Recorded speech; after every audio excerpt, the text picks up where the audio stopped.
have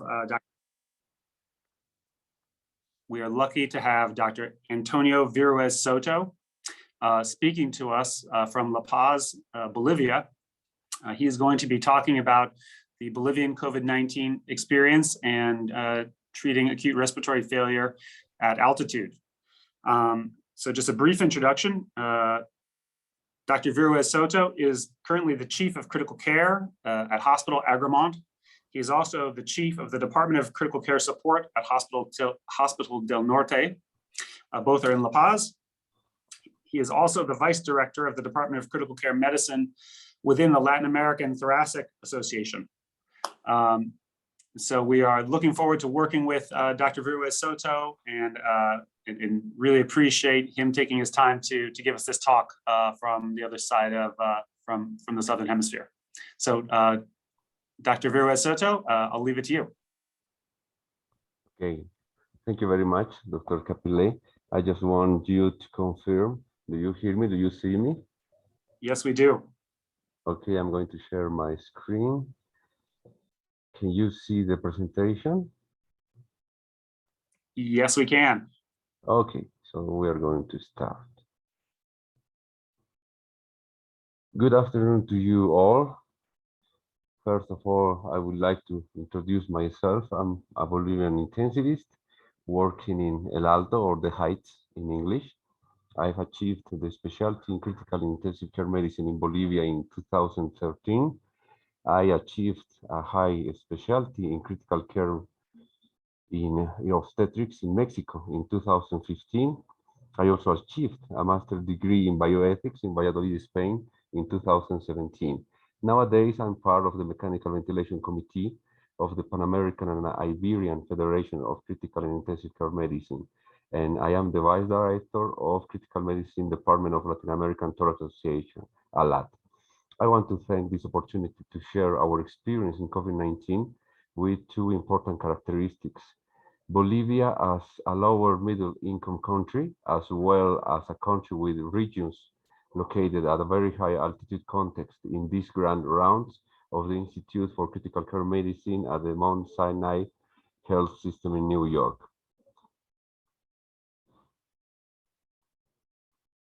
Bolivia is a landlocked country in the central area of South America, and it's divided in 9 departments. The constitutional capital is Sucre City, and the executive capital is La Paz City. The Andean region in the southwest spans 28% of the national territory, and this area is located above 3,000 meters above sea level, about 9,800 feet. Altitude, and is located between two big Andean chains, the Cordillera Occidental, or Western Range, and the Cordillera Central, or Central Range. Bolivia is a very beautiful country with many traditions, culture, beautiful and warm people, and beyond the political problems that afflict many of our countries, some of us really love our beautiful country, Bolivia. We have an estimated population of more than 11 million people, in comparison with the United States with 331 million people. So we are in a small country. The Pan American Health Organization established a suggested ratio of 3 physicians or medical doctors per 1,000 of population. In Bolivia, we got only 0.8 of a physician per 1,000 of population, in contrast with the US, that I think has 2.6, almost 3 physicians per 1,000 of population. The World Health Organization established a suggested ratio of 8 to 10 hospital beds per 1,000 of population. In Bolivia, we got only 1.1 hospital beds per 1,000 of population. In a recent study performed by the Bolivian Critical and Intensive Care Medicine Society, we estimated that Bolivia should have at least 1,146 ICU beds, but there are only 220 ICU beds, only the 20%, a situation that means a death sentence for many patients. The health expenditure per capita per year is just $223 per year. in 2018, in contrast with United States, with $10,600 per year, also in 2018. Clearly, too many political decisions have marked this situation. Now I introduce you my humble intensive care unit. It was opened, same as the Hospital del Norte or Northern Hospital, in 2015 in the city of El Alto, next to La Paz City. The first image is your friend with Dr. Carlos Urquieta, the first director of the Hospital del Norte. We have good equipment such as the machine to perform a slow continuous renal replacement therapy for patients in shock, as well as we adopted the prone position already almost 5 years ago for patients with ARDS. Time passed by and we attend to increasingly complex cases with encouraging results. So this was my ICU before the pandemic with 6 ICU beds. Our ICUs in Bolivia do not have as many beds as we would like to. Because of the pandemic, we received up to 15 ventilated patients with COVID-19 because the hospital gave us the neonatology and pediatric ICU ventilators, monitors, and infusion pumps. Currently, we return to attend only 6 to 8 ICU beds. It was in March of 2020 that we were designated as a reference hospital for the Department of La Paz, arriving at our ICU the first patient who was infected by COVID-19 from a party with people from Peru. We had no choice but to arm ourselves with what we had at our hands, assemble our own personal protective equipment, and adapt our ICU. As I say, we put the helmets on.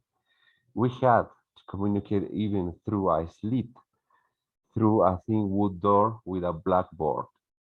However, we adapted the doors, making everything washable, and currently our ICU is in the same way with good results proning the patients using these special pads that were donated by a Bolivian colleague who lives in Australia, and that helped us with many patients.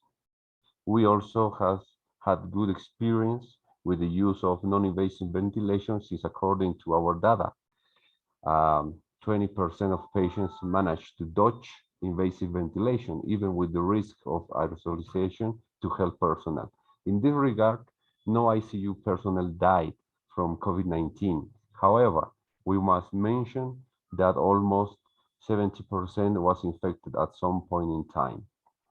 Here you have a beautiful image of the city of La Paz at 3,600 meters above sea level, and the city of El Alto in the plateau at 4,150 meters above sea level. You can see through Wikipedia that the city of El Alto is the largest city of the highest altitude in the world, with more than 1 million population compared to other cities that, although they can be found at a higher altitude, but they have a smaller population, making El Alto the most important natural laboratory for the study of altitude in medicine.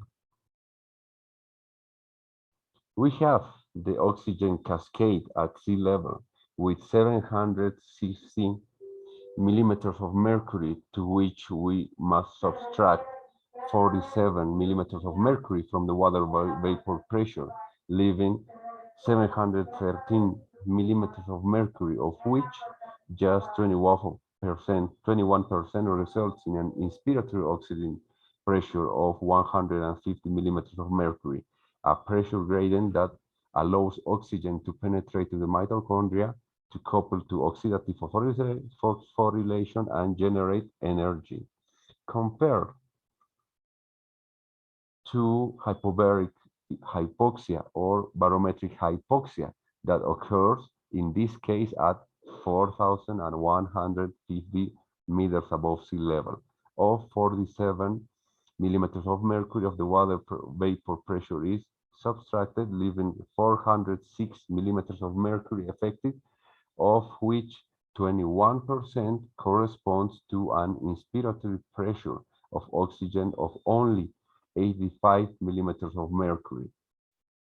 only 56% of the 150 millimeters of mercury that exists of inspiratory oxygen pressure at sea level. It is worth saying that in the city of El Alto, we live, we work, we function with only 56% of oxygen-inspired pressure compared to sea level. However, a similar pressure gradient allows the entry of oxygen into the mitochondria with the same objectives of energy production.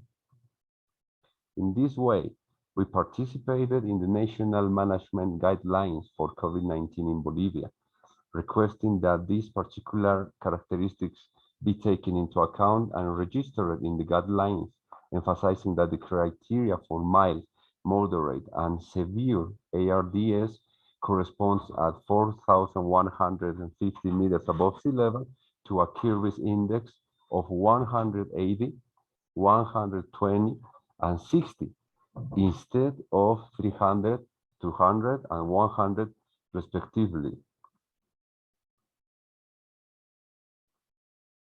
We also follow important recommendations such as this one from the Latin American Thorax Society, or recommendations for the management of hypoxemic acute respiratory failure due to COVID-19. And why am I talking about very high altitude? By the classification of IMRE, which specifically, since it is not the same to live at an altitude of 1,600 meters above sea level that at 5,000 or 200 meters above sea level, because the changes are different and are profound, corresponding in this case at a very high altitude at both cities, La Paz at 3,600 meters above sea level, as well as the city of El Alto with its 4,150 meters above sea level.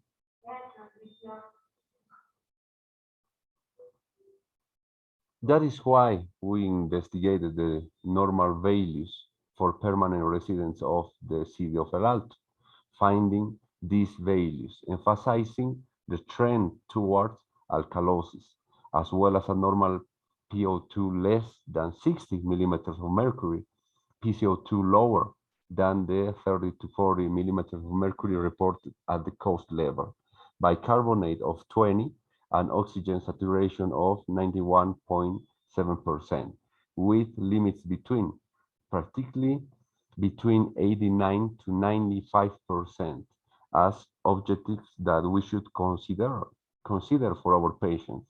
This article was published in a recognized journal of our country called Cuadernos del Hospital de Clínicas. Being even more curious, we describe the normal values for pregnant permanent residents during their prenatal monitoring, finding in fact an alkalotic pH and a PCO2 value even lower with 24 millimeters of mercury, which is important for the management of our pregnant patients in this very high altitude context. As for COVID-19, we must indicate that our statistics are close to the overall average of survival worldwide in the ICUs, with 52% of survival. We also learn valuable lessons such as that hydroxychloroquine nor azithromycin do not improve the survival of our patients. We try to avoid intubation as much as possible, either with high flow nasal cannula or non-invasive ventilation, and our oxygenation goals are lower, with 86% of oxygen saturation, PO2 of 52 millimeters of mercury, PF ratio or Kirby's index of 180 being sufficient in most cases.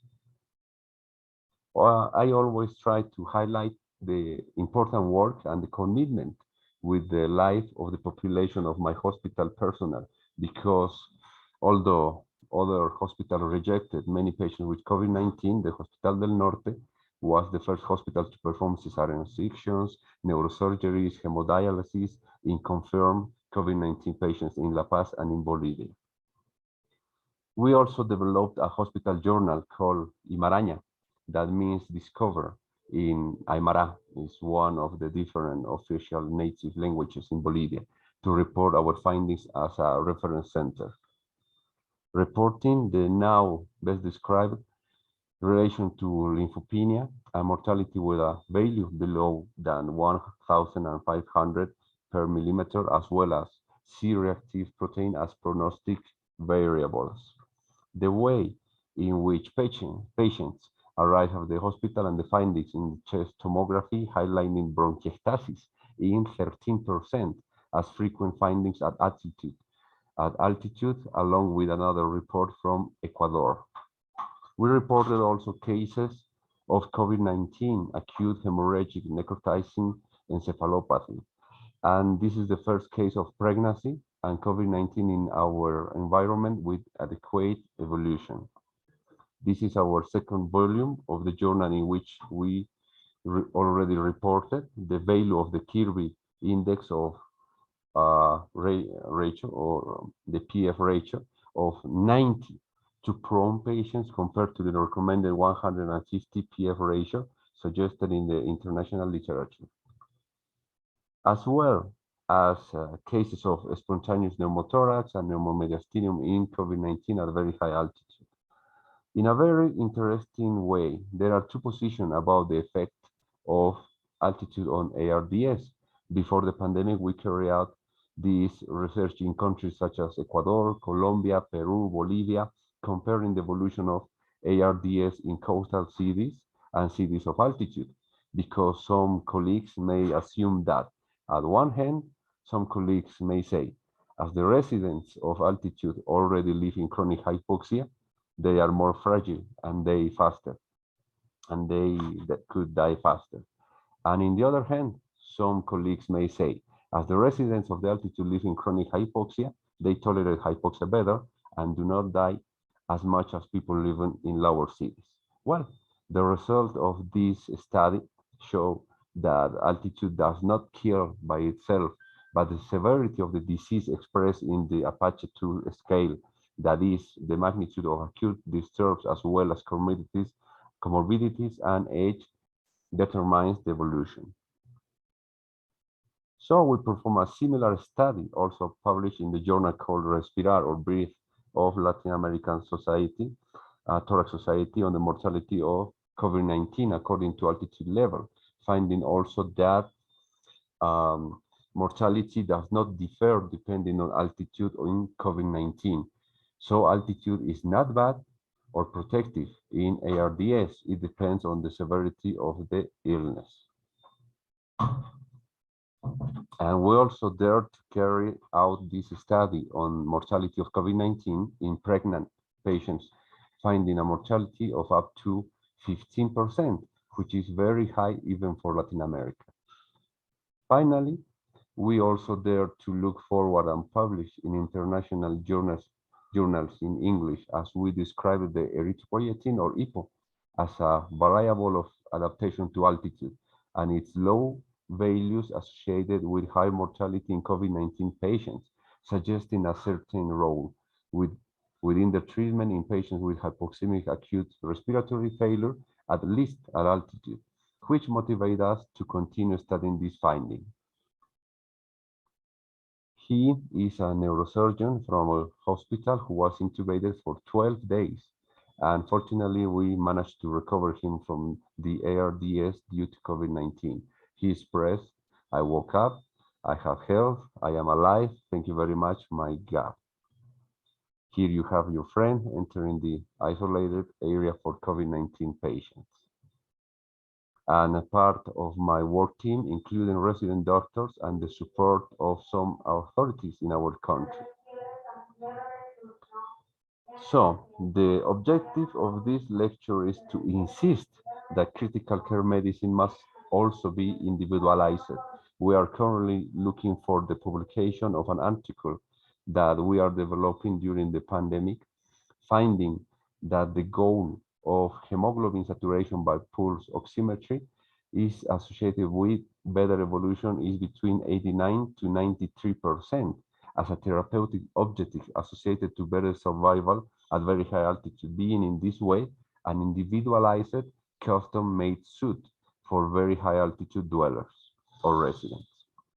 A few words about the COVID-19 situation in Bolivia. Nowadays, we got 519,669 reported cases with 18,976 deaths, about 3.65% of fatality cases. And we can say that only the 34% of population is fully vaccinated. In relation to clinician capacity, we know that there is a lack of training in Bolivia, and as well as a lack of physicians and nurses. So the hospital trains both residents, medical residents for critical care medicine, as well as graduated in nursing, but we don't have respiratory therapists yet. In relation to research capacity, we are developing research, as you can see, first descriptive ones for at some point develop clinical trials. We want to learn even more from hypoxia and the way that it could contribute to critical care medicine with concepts in actual development such as permissive hypoxia and the effect of EPO, erythropoietin, for example, in this context.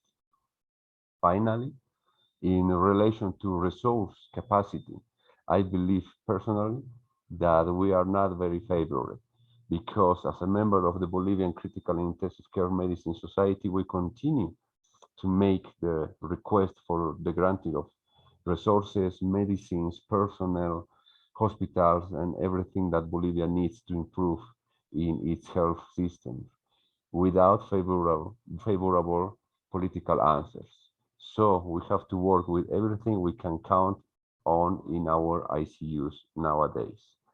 I believe that we can work together with Mount Sinai within a program that allows us to learn and share experience, such as a multilateral knowledge. I want to say sorry for my English, but you know Spanish is my native language, and sorry also for the internet if there was any connection problem.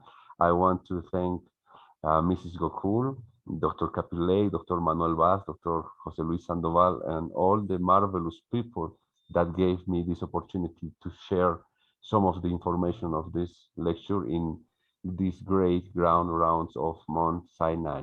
Thank you for your attention.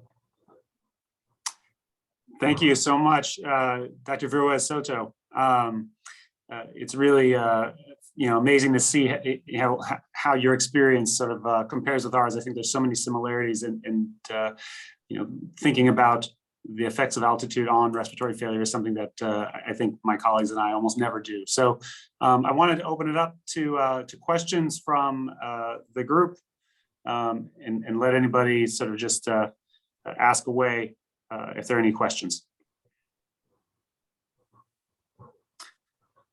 So Dr. Braun, oh, I just lost that question there. Let's see. It helps. When you live at high altitude, you are already adapted. So you develop mechanisms to unload oxygen at lower PO2 at the cellular level. So that's one of the reasons for the alkalosis, that everybody's breathing more. Well, you're already breathing more at rest when things are well. How much does that contribute to your potential for failure when you have a load that's added? And here, I didn't see the data, maybe I just might have missed it, but it seemed like that the patients were younger. And is that an issue of a population distribution, that just fewer older people in that society as compared to the United States? Or is it that older people were not getting sick from COVID, which is hard to imagine, but I just wondered. Okay, thanks for the question. So I have to say that altitude is a very interesting characteristic because in Asia, like the Tibetan people in China, they are more adapted than we because of the Spanish people that came to America and all that mix of blood, if I can say that. But we have alkalosis.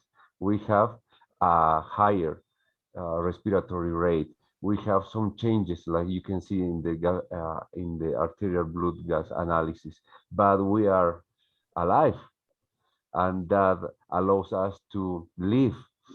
So what we are trying to study is to determine some kind of issues like erythropoietin, because thinking about giving EPO to a patient and not only increasing the hemoglobin, but also uh, with some effects at the brain level, at cardiac level, that could offer more survival is very interesting, because there are some molecular issues that could be uh, still investigated for a study. And the age, that cohort, that group of study was just about 200 of patients, but the age were some kind of similar to the United States and some kind of similar to worldwide. I mean that patients with chronic hypertension, patients with obesity, patients older, they have more risk of dying.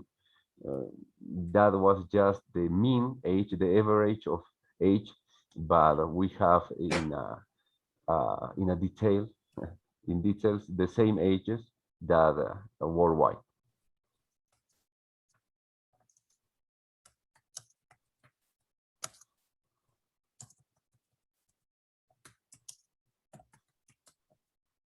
Okay, thank you. Are there any other questions? Well, From the group? I do have another one. I started typing. Please. There were those with low erythropoietin levels unable to mount an increased O2 carrying capacity for their outcomes. And was the low erythropoietin level due to chronic disease, chronic renal disease, or due to poor adaptation, inability to respond, or is it genetic that they don't make appropriate erythropoietin levels? That is We don't measure erythropoietin levels usually. Yeah, that is a very interesting question, but we don't identify some genetic factors in this patient. Just was to describe the erythropoietin levels between survival and between the patients that died.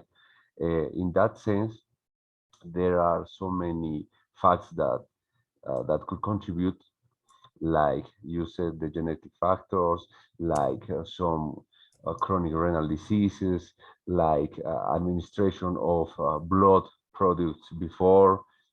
There are so many uh, facts that we have to study, but in a high altitude context, we must assume in some way that all the patients must have a higher erythropoietin, but that didn't happen. Some patients have lower values, and that patients were who didn't survive.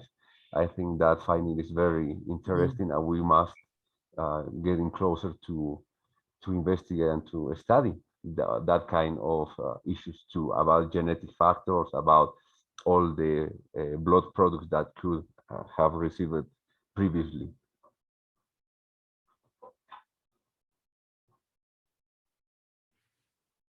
Well, I hope that the frequency of COVID is decreasing in your country. Is vaccination rate going up? We are entering to the fourth wave, and nowadays the cases are increasing day by day. Now we have yesterday 800 of cases, of new cases. So we are increasing even in Bolivia, entering to this fourth wave.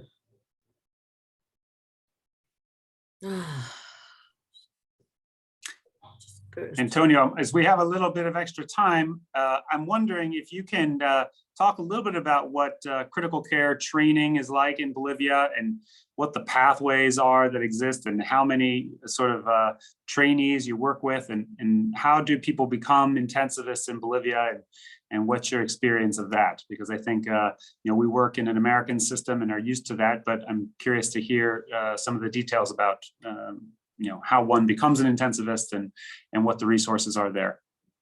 Okay, we are a low middle income country, so the specialty is very young here.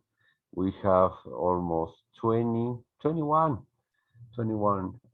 years ago, the first intensivist came from Mexico. Information was in Mexico, and from that time, we got just in La Paz, in the Department of La Paz, 1 to 3 special physicians that could make the resident program per year, and that was very poor. So we have a lack of critical care intensivist specialty. But nowadays, for the COVID-19 pandemics, now we are with 5 in my hospital. We have 5 medical residents of critical care medicine per year. So we are going to see an explosion of critical care physicians in, I think, 4 or 6 years. We need to be physicians, but we don't need to have previously emergency specialty, nor internal medicine, nor anesthesiology. The entry is a direct entry. So from the university, you can enter direct to the specialty because of the lack of critical care specialties. In that sense, the specialty takes 4 years. Is a direct specialty and takes 4 years just because I repeat of the lack of this specialty in our country.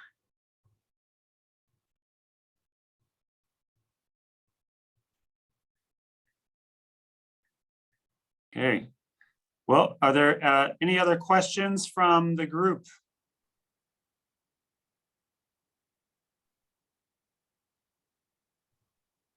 Right. Well, Dr. Viruez-Soto, thank you so much for your time.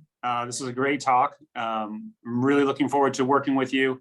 We're hoping that Dr. Viruez-Soto can, and some of his colleagues will actually be visiting Mount Sinai in the next few months.